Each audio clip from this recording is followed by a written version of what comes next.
imagine I'm just using the 14-inch MacBook Pro M1 Pro, and its processing speed is super fast, and I'm just using the base model. So imagine the M1 Ultra. I'm a Final Cut user, and I don't use Premiere. Well, probably no one again, but I'm not a Premiere fan. I stopped using Premiere for about 3 years now, and yeah, Premiere just always seems to crash. No! God, please, no! I don't know why, but Apple, that new Mac Studio is just so, and the price isn't that bad, you know. I'm okay with the base model price, because the base model price is the same price as my base model MacBook Pro. It's the same price, and it's faster. That's crazy. Look at the price. I'm like, yo, I should have waited. But because it's a laptop, I can move up around, and Mac Studio, I'm going to need the studio display or a display for it. So I'm like, hey, I'm just going to just sit here and drool at it, because the specs is just so remarkable. Imagine this is the M1 processor, another M1 processor. Put it together, you get the M1 Ultra. And there's not going to be an issue when you're going to use like previous programs, because it is already optimized for the M1 chip overall. So having a M1 merged together, M1 Ultra, is still going to work. The Mac Studio is an entirely different Mac computer, right? Together with the studio display, users can build and customize studio out of their dreams.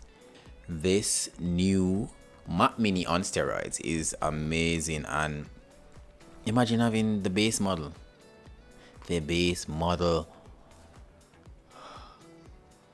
I love the route in which Apple is going. We all know that Intel is dead for Apple right now, so I have an Intel iMac, and yeah, that's like the only Intel device I have so far. But yeah, I have the M1, so I know how fast the Intel compared to the M1 is. So let's talk about the studio display.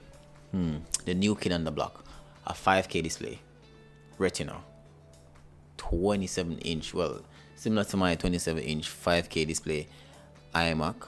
And the starting price for the studio display is $1,599. Just call it $1,600.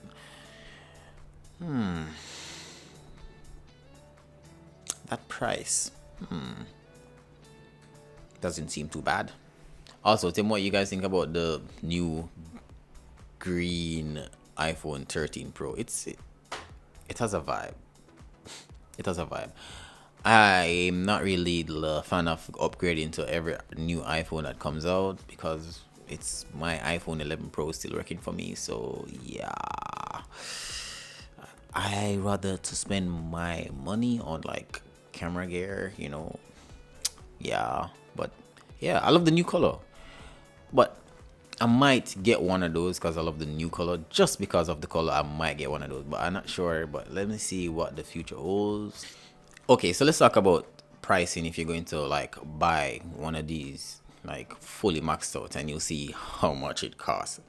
So this is what the base model Mac Studio comes with: a 10-core CPU, 24-core GPU, 16-core neural engine. And the base model also comes with a 32 gig. My MacBook Pro comes with 16 gig base model, and it's good. And if you want to go to the Ultra, this is where you want to like, you know, up things a bit, up the speed a bit. So the base model for the Mac Studio Ultra starts with a 20 core CPU, 48 core GPU, 32 core neural engine. Base model comes with 64 gig memory, 1 terabyte storage. That's nice. And that's only for 3,999. So 3,999, that's pretty high for something amazing. That's remarkable though. Like, the price is really high, but hey, if you have the money, buy it. If you don't have the money, get a base model. I'm thinking about it. Should I get another base model? I'm getting goosebumps just thinking about it. Okay, guys, I'll see you guys in another video. I don't know when, I don't know where, I don't even know what I'll be talking about, but Apple, they did it again. Peace.